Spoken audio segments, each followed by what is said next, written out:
चलो आज के আমরা পৌঁছে গেলাম মধুময় শ্রীধাম বৃন্দাবন ধাম।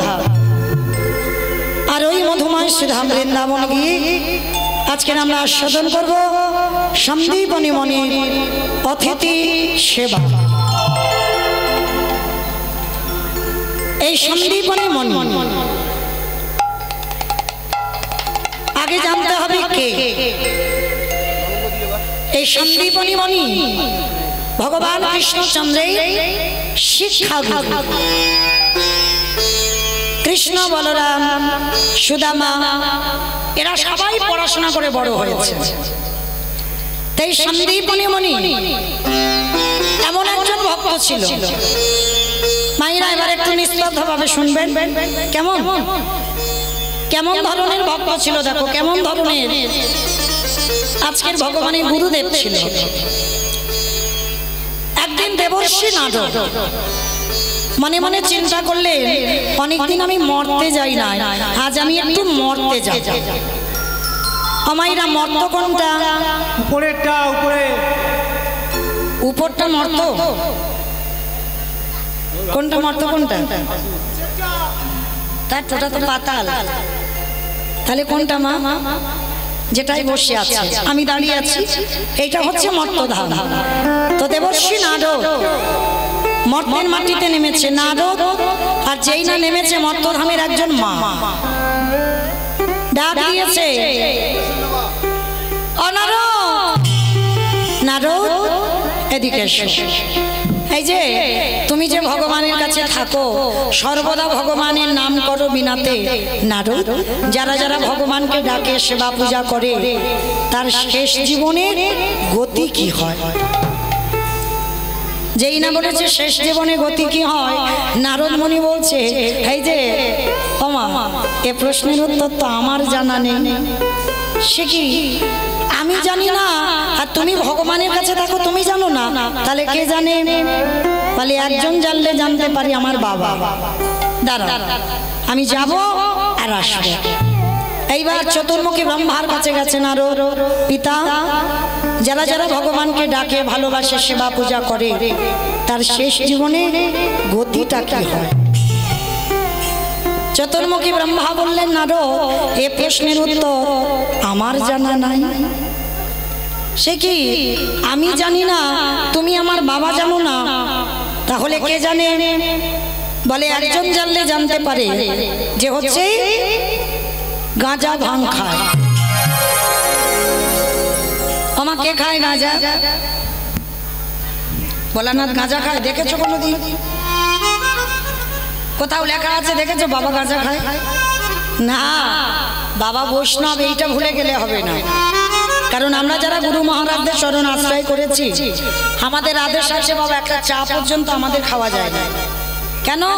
আমাদের গুরুদেবদের আদেশ, চা নেশার মধ্যে পড়ে, ওই জন্য আমাদের চা বর্জন করতে হয়। তাহলে আমাদের মতো ভক্তরা যদি চাটা নেশা হয়, সেটা যদি বাদ যায়, আর ত্রিলোকের বড় বৈষ্ণব বাবা গাঁজা ভাং খায়। বাবার একটাই নেশা, যেটা হলো হরি নামের নেশা।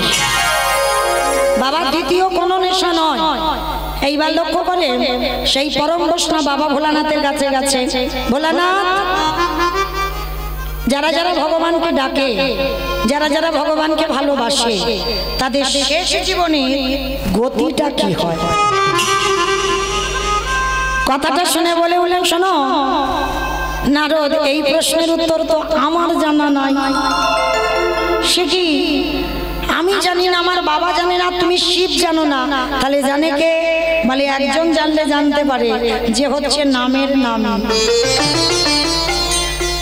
কে গো মায়েরা? ভগবান তো ঠিক নিশ্চয়ই জানতে পারবে যে তাকে ডাকলে আমাদের গতিটা কি হবে।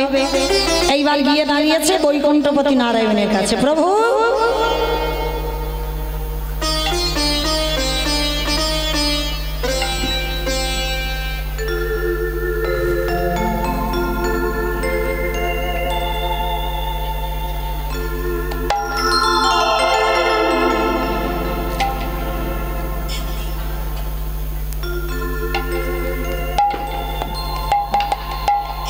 যেই না নারদ মুনি আমার গিয়ে বলছে, প্রভু, যে যেসব ভক্তরা তোমায় মন প্রাণ দিয়ে ভালোবাসে তাদের শেষ জীবনের গতিটা কি হয়?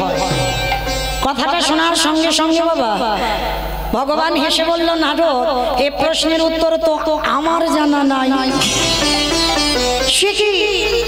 আমি জানি না, আমার বাবা জানে না, তুমি শিব জানো না, তাহলে ভগবান তাহলে জানে কে? ভগবান বলছে, চলো, একজন জানলে জানতে পারে, যে হচ্ছে আমার নাম ছাড়া কিছু জানে না। ভালো করে মা এই জায়গাটা শুনবেন। ভগবান বলছে এই প্রশ্নের উত্তর সেই দেবে যে দেহ মন প্রাণ জীবন যৌবন সব আমার চরণে দিয়েছে। যাও সেই ভক্তের কাছে।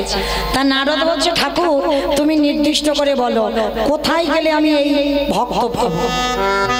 বলে চলো মর্তের মাটিতে। ঠাকুর মর্ত? ওইখানে তো লোক খেতে যায় আর ঘুমাতে যায় আর সিরিয়াল দেখতে যায়। বলে না না, খাগ ঘুমাক সিরিয়াল দেখুক যাই করুক না কেন, তুমি জানো না এই মর্তে আমার এমন এমন ভক্ত আছে যাদের চরিত্র শুনলে তোমার হৃদয়টা দুলে উঠবে। চলো মর্তে যাই, আর মর্তে গিয়ে আমার ভক্তকে একটু পরীক্ষা নিয়ে আসি। মাইরা তাহলে কে কে আসছে? ব্রহ্মা বিষ্ণু মহেশ্বর আর দেবর্ষি নারদ, চারজনে বৈষ্ণব রূপ ধরে ভক্তের বাড়িতে আসছে। কোথায় জানো? মথুরা জেলার অন্তর্গত অবন্তী নগর গ্রাম, সেথায় সন্দীপনীর বাড়ি করিব বিস্তার। মথুরা জেলার অন্তর্গতে অবন্তী নগর গ্রাম,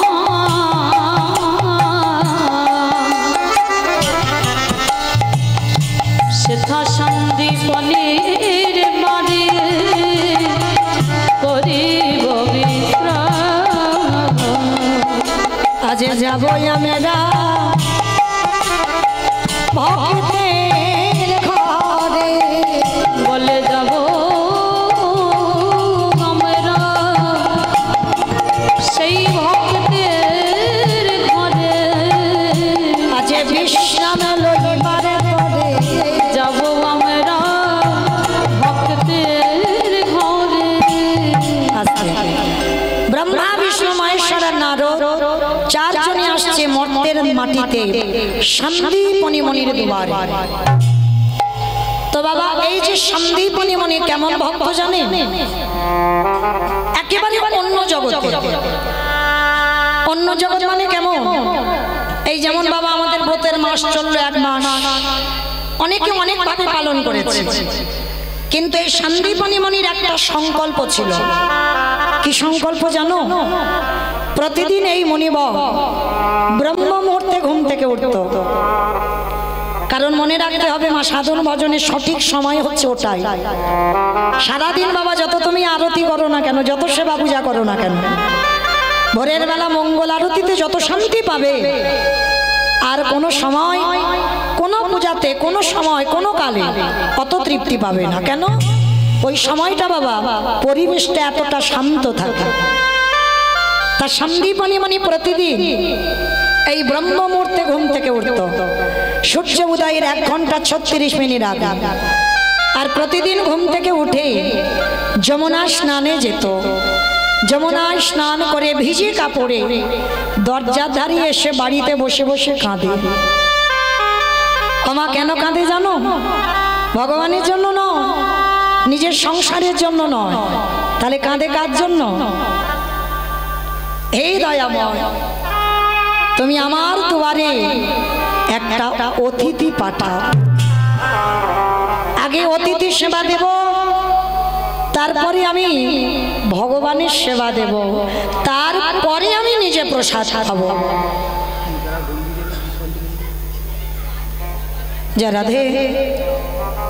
যারা ভগবানের কাছে গন্ডি কাটবেন, যারা পুষ্পাঞ্জলি দেবেন, আমার কমিটি দাদা ভাইরা একটু আদেশ দিলেন আপনারা যারা দেবেন একটু ধীরে ধীরে উঠে যান, আমাদের গন্ডির আয়োজন হয়েছে। নিতাই গৌর প্রেমানন্দে হরি বল হরি বল হরি বল। এইবার সন্দীপনী মুনি প্রতিদিন যেদিন অতিথি সেবা না হবে সেদিন ভগবানকে সেবা দেয় না, আর সেদিন নিজেও কিছু প্রসাদ পায় না। আচ্ছা বলো তোমা, আগে অতিথি সেবা না আগে ভগবান সেবা? জানি সবাই আগে অতিথি, জানি সবাই, মানি কজন? কি গো মা, মানি কজন? যদি দুপুরবেলা খেতে বসেছ, কোনো ভিক্ষুক এসে যদি বলে মা দুটো খেতে দিবি, সঙ্গে সঙ্গে মুখের উপরে বলে দেয় এই যে এখন আমার হাত জোড়া আছে, তুমি অন্য বাড়ি দেখো। কি মা বলি না? কিন্তু মনে রেখো ভগবান বলছে আমার সেবা পূজার থেকে যদি কেউ আমার ভক্তরের সেবা করতে পারে, আমি সারা জনম তার দরজায় বন্দী হয়ে যায়। যার জন্য সন্দীপনী মুনির এটা সংকল্প, মৃত্যুর আগের দিন পর্যন্ত একটা অতিথি সেবা দেব, তারপরে ভগবান সেবা, তারপরে নিজের সেবা। তোমারও আজকে লীলাটা কেমন দেখেন, সকালবেলা মুনিবর 3 জন বৈষ্ণব সেবা হয়ে গেছে, এইবার ভিক্ষায় গেছে, যা জোগাড় করেছে ভগবানের চরণে রন্ধন করে ভগবানের চরণে ডালাটা দিয়েছে। দয়াময়, সেই ছোট্টবেলা থেকে তোমায় ডাকছি,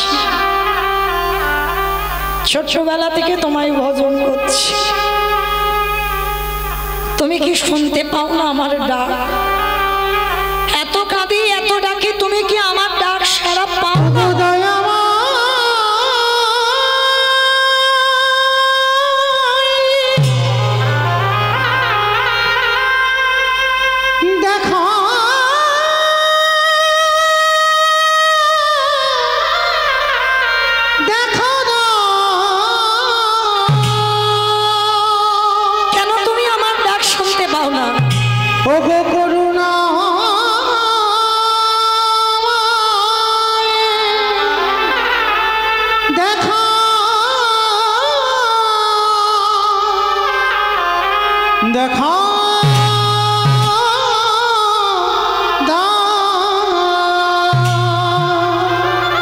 বসে বসে কাঁদে আর বলে দয়াময় তোমায় ডাকতে ডাকতে দন্ত পড়ে গেল, চামড়া আলগা হয়ে গেল, চুলও পেকে গেল, তুমি এখনো তুমি আমায় সাড়া দিতে পারো? আমি কোথাও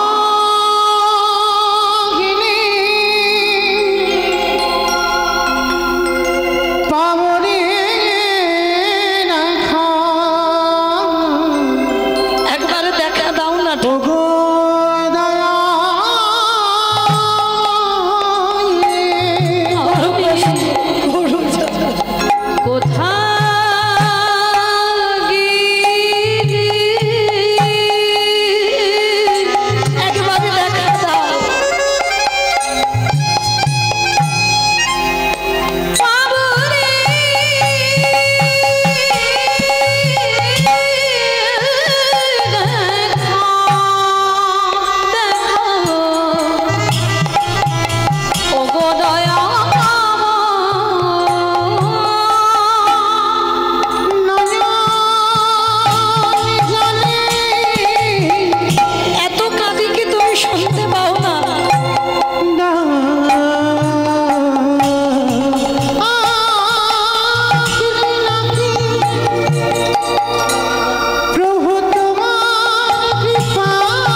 সবেমাত্র ডালাটা দিয়েছে, ভগবান অতিথি রূপে দরজায় এসে গেছে, ডাক দিয়েছে, মণিমা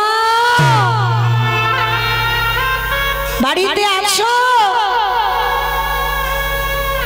আমা ভগবানের ডাক আর মানুষের ডাক আলাদা হবে না?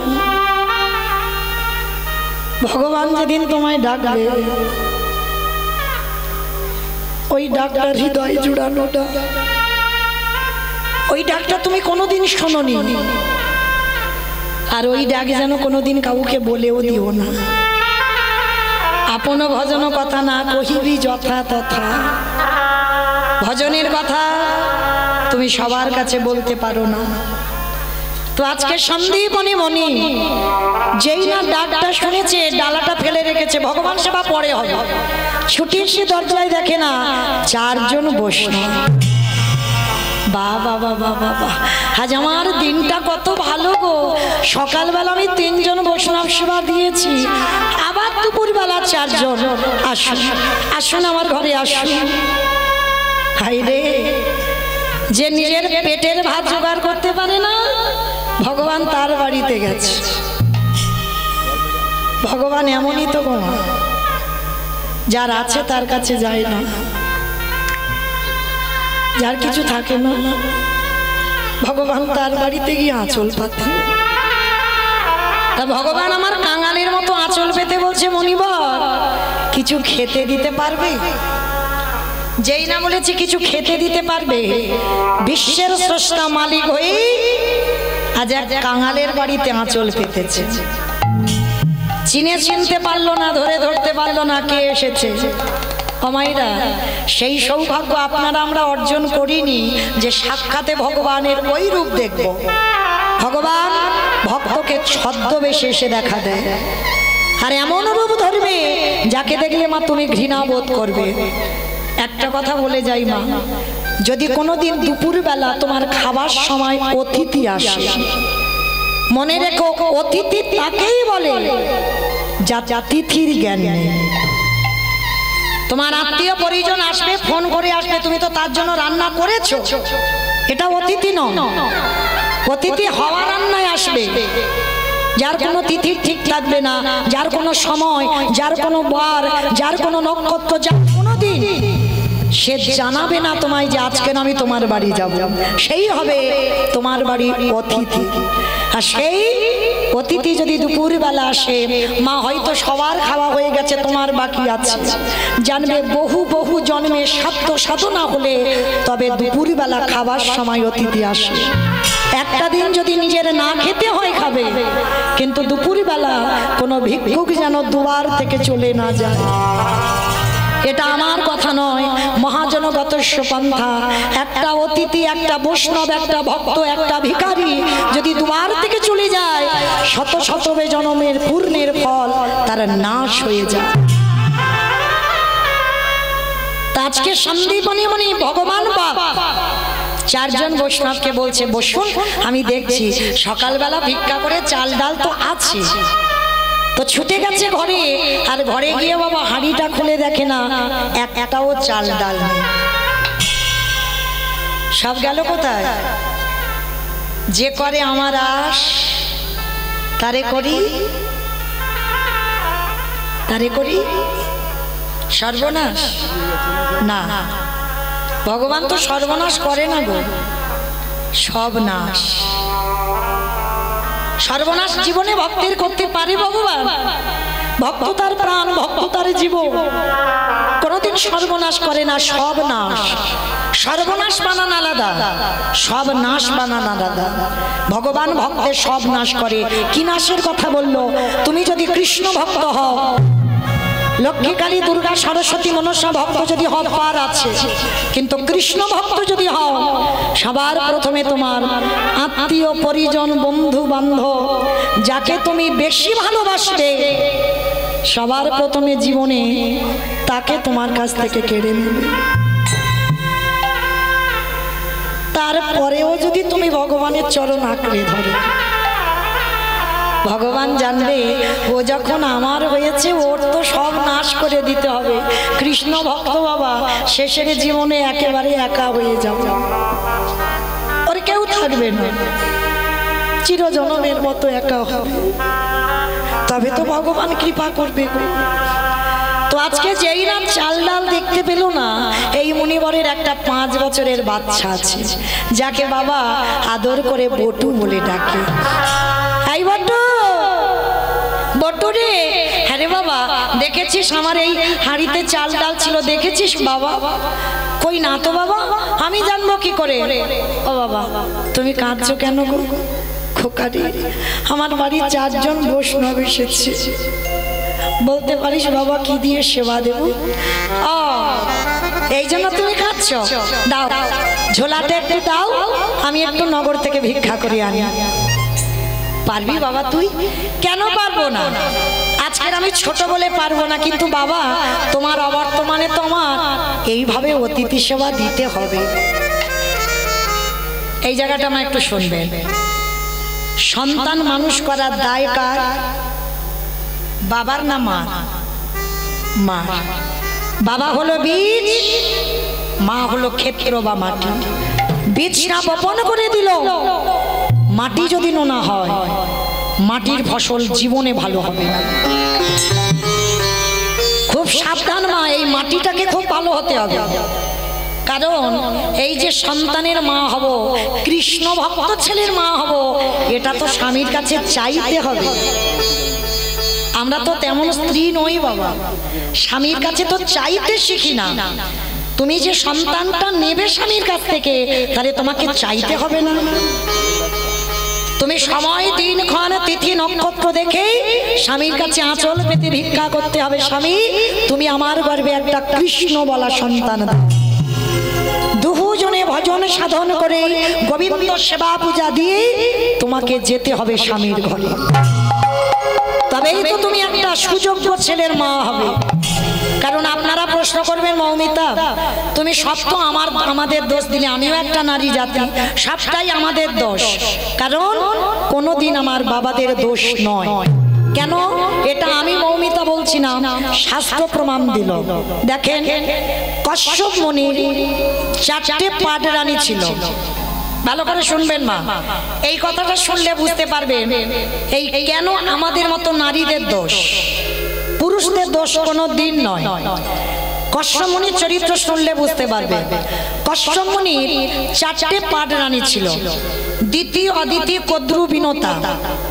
4টে বউ, প্রধানা বউ। তো 4 জনকে রেখে কশ্যপ মুনি 12 বছর তপস্যায় চলে গেল। আর 12 বছর যখন তপস্যায় হচ্ছে, তার 4 জন রানীর কোনো অসুখ ছিল না, সমস্ত সুখ ছিল। কিন্তু মা, প্রতিটা নারী জীবনে একটা সুখ যদি না থাকে, সে তো সারা জীবন কাঁদবে। বলো তোমার সেটা কি? সন্তান, একটা মা বলা সম্পদ। তার 4টে রানী বসে বসে কাঁদছে। তা যখন 4টে রানী কাঁদছে, কশ্যপ মুনি যেই না ধ্যানে বসে, চঞ্চল হয়ে যাচ্ছে, কিছুতে ধ্যানে মন বসছে না। ঘরে ফিরে এসে 4টে রানীকে ডেকেছে, বড় রানী, মেজ রানী, সেজ রানী, ছোট রানী, এখানে এসো। কি হয়েছে তোমাদের? তোমরা এমন করে ডাকছো কেন? আমি যার জন্য ধ্যানে মন বসাতে পারছি না, কি হয়েছে তোমাদের বলো। 4টে রানী বলছে, স্বামী আমরা 4 জনে তোমার কাছে সন্তানের মা হতে চাই। কশ্যপ মুনি হেসে উঠেছে, বাহ, এই জন্য তোমরা কাঁদছো? কিন্তু শোনো, আমি তো যোগী পুরুষ, আমি কারোর ঔরসজাত সন্তান দিতে পারবো না, তবে আমার পরশে তোমরা মা হবে। মানে কেমন সাধনা ছিল দেখো বাবা।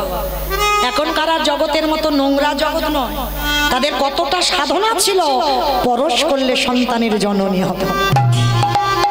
তো এইবার যেই না বাবা 4টে রানীকে আদেশ দিয়েছে কশ্যপ মুনি, আমি কারোর ঔরসজাত সন্তান দেব না, আমার পরশে তোমরা মা হবে, যাও তোমরা স্নান করে এসো।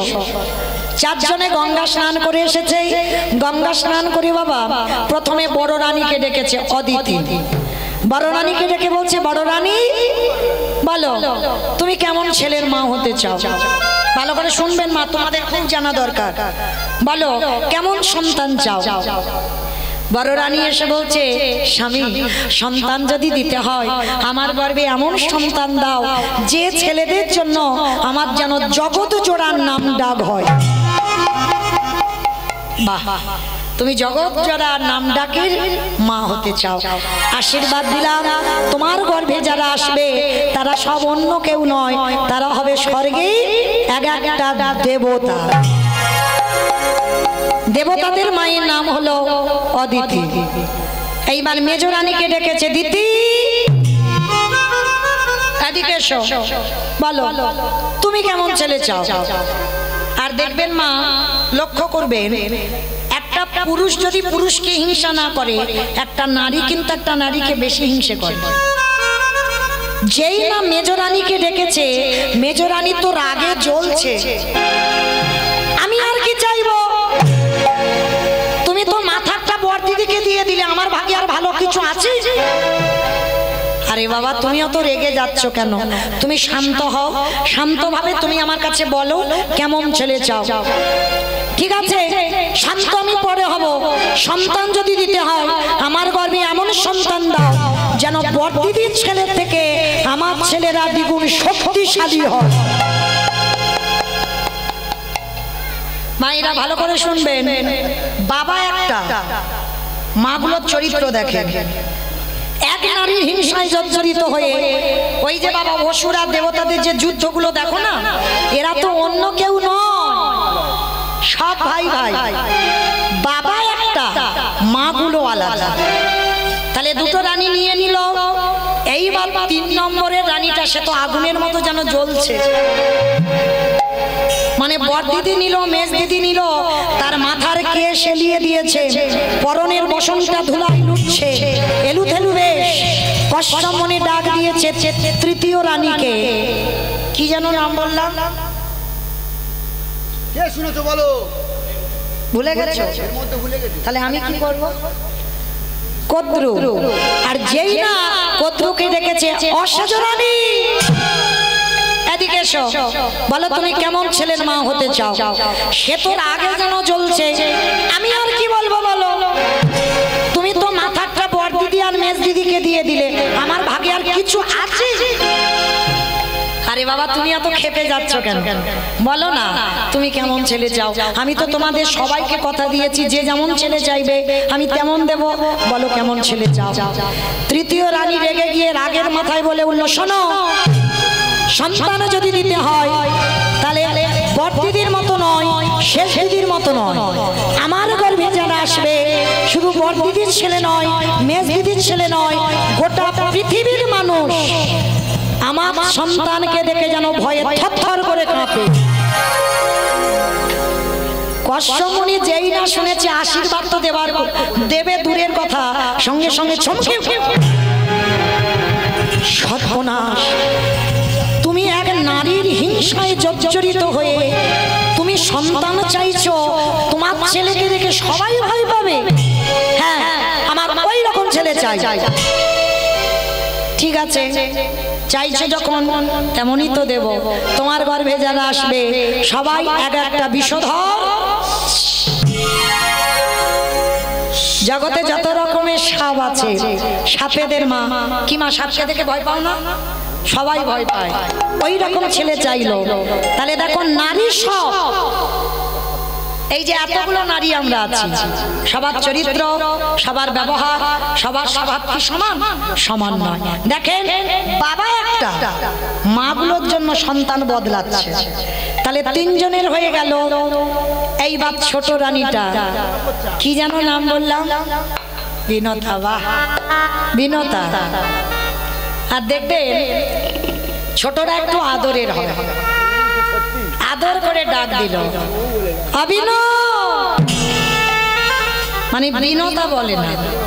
যেমন আমি মৌমিতা, আমার মা আদর করে আমাকে মৌমিতা বলে না, শুধু মৌ বলে ডাকে। তা এগুলো আদরের নাম, ভালোবাসার নাম।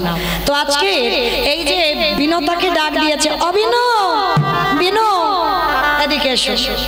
কি তুমি কাঁদছো কেন? ওই রকম দূরে দাঁড়িয়ে দাঁড়িয়ে। ও, বুঝতে পেরেছি, বড় দিদি, মেজ দিদি, শেষ দিদি সব সন্তান নিয়ে নিল, তোমার ভাগে বুঝি কিছু নেই, ওই জন্য কাঁদছো। না স্বামী, আমি ওই জন্য কাঁদছি না। চাইছে দেখো স্বামীর কাছে সন্তান, প্রথমেই এসে স্বামীর চরণে ষষ্ঠাঙ্গে প্রণাম, প্রণাম করে বলছে আস্তে, প্রণাম করে বলছে স্বামী তুমি তো বড় দিদিকে দিলে, মেজ দিদিকে দিলে, শেষ দিদিকে দিলে, এবার এই হতভাগিনী পড়ে আছে, আমায় দেবে? কেন দেব না? তোমার বড় দিদি, মেজ দিদি, শেষ দিদি নিল, আর তোমায় দেব না? বলো তুমি কেমন ছেলে চাও, কারণ তুমি তোমার আদরে। বলো না, ওই রকম করে বললে হবে না, আগে তুমি ত্রিসত্য করো। আরে বাবা, ত্রিসত্য করার কি আছে? আমি সবাইকে দিয়েছি আর তোমাকে দেব না? বলো তুমি কেমন ছেলে চাও? বললাম তো আগে ত্রিসত্য করো। কশ্যপ মুনি মাথায় হাত দিয়ে ত্রিসত্য অঙ্গীকারে আবদ্ধ হলো। বেশ স্বামী গো, সন্তান যদি দিতেই হয় বড় দিদির মতো ছেলে চাই না, আমি মেজ দিদির মতো ছেলে চাই না, আমি শেষ দিদির মতো ছেলে চাই না, তুমি আমার গর্ভে একটা সন্তান দিও। আমার 10টা ছেলের দরকার নাই, আমার একটা ছেলে দরকার। সেই সন্তানটা জানো সে যে কৃষ্ণ কৃষ্ণ বলিতে পারে। আমার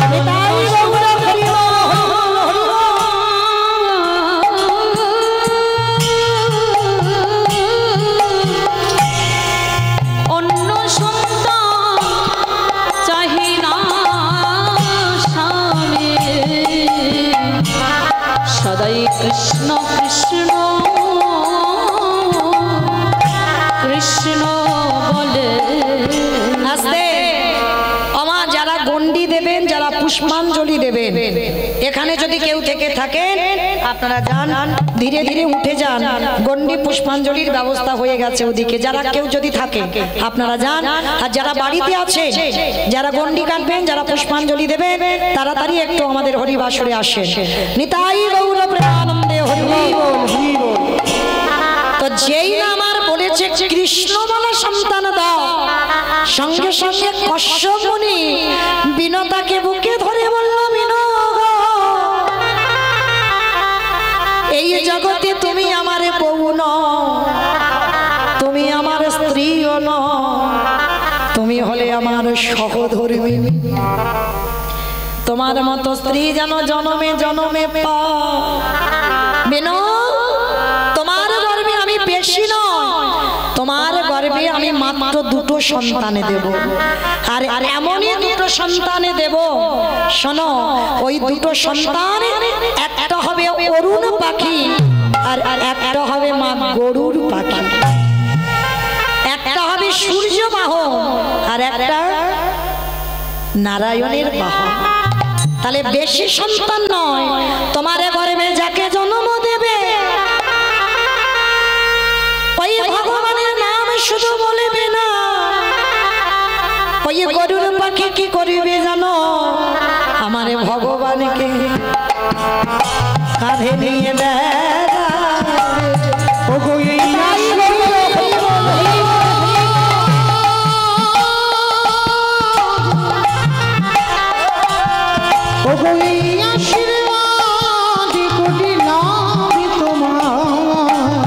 ভগবানকে কাঁধে নিয়ে যাবে। তাহলে ভগবানকে কাঁধে চড়াবে, নাম বলবে না। বিষ্ণুদেবের বাহন হলো গরুর পাখি, আর ভগবানকে যখন কাঁধে বসাবে, আমা ভগবানের চরণ দুটো কোথায় থাকবে? আপনারা আমরা তো পাই না, তার জন্য কাঁদি, যুগ যুগ ধরে কাঁদছি। আর গরুর পাখি ভগবানকে কাঁধে যখন বসায়, ভগবানের চরণ দুটো বুকে থাকে, আর যখনই বুকে থাকে গরুর কি করে জানো? বলে আরে তো চরণ ছাড়বো ওই রাঙা চরণ, রাঙা চরণ হৃদয়ে পেয়েছি, আর তো চরণ ছাড়বো না।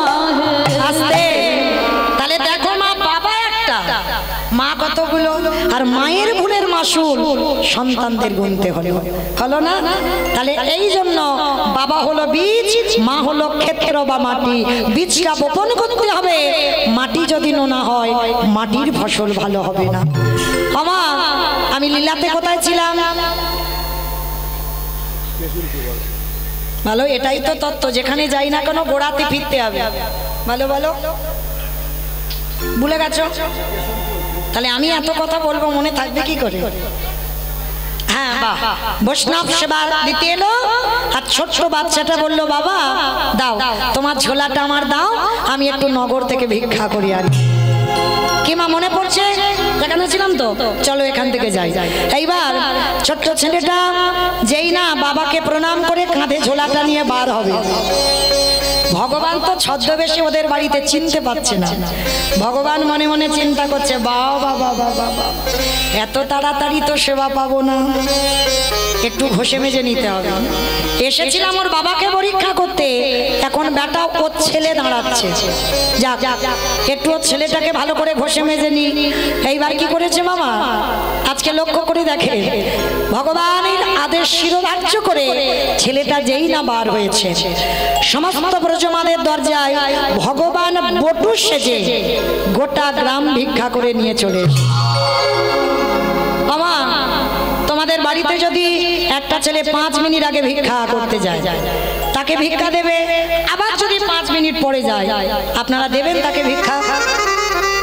মেরে তারা করবে না? ভগবানের লীলাটা দেখেন, ভগবান তো অতিথি রূপে ছিল, এবার বটু হয়ে গোটা গ্রাম ভিক্ষা করে নিয়ে চলে গেল। এবার আসল বটু গিয়ে যেই না দাঁড়িয়েছে, ব্রজমায়েরা বলে বলেন, এই সকালবেলা তোর বাবা ভিক্ষা করে নিয়ে গেল, তুই 5 মিনিট আগে ভিক্ষা করে নিয়ে গেলি, আবার আবার তোর বাবা তোকে বাঁচিয়েছে, দেখাচ্ছি মজা তোর দ্বারা।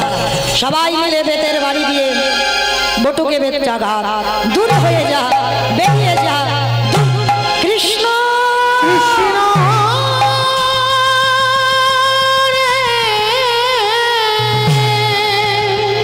এত মারা মেরেছে, ছেলেটার অঙ্গ দিয়ে রক্ত ঝরে ঝরে পড়ছে। বসে বসে কাঁদে আর বলে, শোন কৃষ্ণ, এ জীবনে যদি অতিথি সেবা দিতে না পারি, এ জীবনে রাখবো না, এই জীবন আমি যমুনার জলে ত্যাগ করব। ভগবান ওদেরই বাড়িতে ধ্যানে দেখতে পেয়েছে, এই রে ছেলে যদি ডুবে যায় আমাকে তো কেউ ভগবান বলবে না, না না না, ছেলেটাকে বাঁচাতে হবে। ভগবান একটা পাখির রূপ ধারণ করে কানের কাছে গেছে, তোকে মথুরায় যখন কেউ ভিক্ষা দিল না, চলে যা বৃন্দাবন, আর বৃন্দাবন গেলেই চাল ডাল পেয়ে যাবে। ছোট্ট ছেলেটা যেই না ইঙ্গিতটা পেয়েছে, সোজা যমুনা নদী পার হয়ে বৃন্দাবন, আর বৃন্দাবনে গিয়ে চাল ডাল আলু সবজি যা যা দরকার পুটলিতে করে বেঁধে নিয়েছে। আমা যমুনা পার হলেই তো অতিথি সেবা হবে, অত সোজা নয়। ভগবান ভাবলো প্রথম পরীক্ষাটা লোকের কাছে মার খাইয়ে করেছে, দ্বিতীয়বারে পরীক্ষাটা শুরু করব।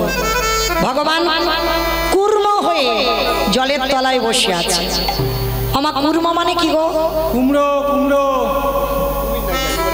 কুমির। আচ্ছা, ভগবানের 10টা অবতার, সত্য যুগে 5টা। আমার কচ্ছপ টচ্ছপ কেউ খাও না টাও না তো? হ্যাঁ, খাবে না, ভগবান তো একবার কচ্ছপ হয়েছিল। আর মাছ কেউ খাও না তো? না না, কেউ খায় না। হ্যাঁ, মাছটা খাও, বেশ। কচ্ছপটা ভগবান হয়েছে ওই জন্য খাই না, আর মাছটা কে হয়েছে? 10 অবতারই তো প্রথম অবতারই মৎস্য। দেখেন, খাও খাও, বারণ করছি না, কারণ যখন যার কৃপা হবে ঠিক বাবা ছেড়ে যাবে, কেমন? কিন্তু আমার ভগবানের কাছে আরতিটা করতে হবে, প্রভু আমি যেন তোমার সেবার কাজে লাগতে পারি, তবে তো সে কৃপা করবে। আর শুধু তুমি এসেছো, খাচ্ছ আর ঘুমাচ্ছ আর চলে যাবে ঘরে, হবে কি?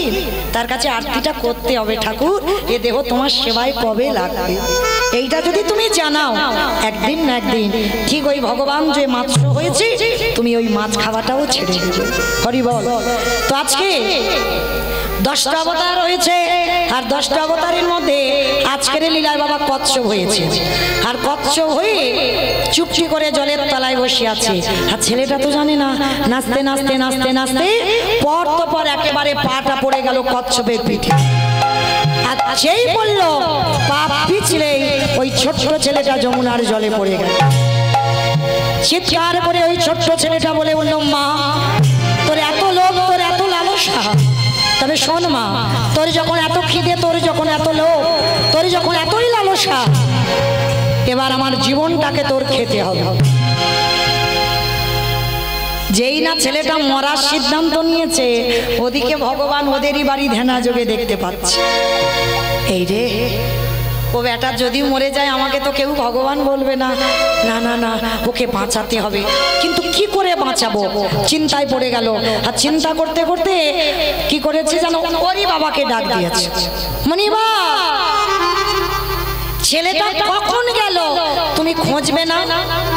বাবা বলছে তাই তো, এত তো দেরি হওয়ার কথা নয়, দাঁড়াও আমি দেখি তো ছেলেটা কোথায় গেছে। ছুটতে ছুটতে যমুনার ঘাটে গেল, আর গিয়ে দেখে না ছেলেটা মরবে বলে গলা পর্যন্ত নেমে গেছে। ছেলে তো সাঁতার জানে না, বাবা জানে। বাবা তীরে গিয়ে ডাক দিয়েছে, আই খোকা, সর্বনাশ, তুই সাঁতার জানিস না, তুই চল আগে ওঠ বলছি শিগগিরি। যেই না ডাকলো মা, ছেলেটার আর মরা হলো না। কারণ মৃত্যুটা তো খুব কঠিন। মরি বললে মরা হবে কি মা? মরি বললে মরা হবে? বিষ খেলে হয়ে যাবে। বিষ খেলে নাকি মরে? আমার বিষ খেলে মরে? ঘাস মারা বিষ খেতে হবে। ধ্যাৎ, ধ্যাৎ, ধ্যাৎ। খেলে হবে। আমি নিজের চোখে দেখেছি বাবা, ঘাস মারা বিষ খেয়েও বেঁচে আছে। তাহলে বিষ খেলেও বিষ খেলেও মরও হবে না, মরণ হবে না। কেন জানো? এই জগৎ সংসারে বাবা কে যে কিভাবে মরবে এটা কেউ বলতে পারে না।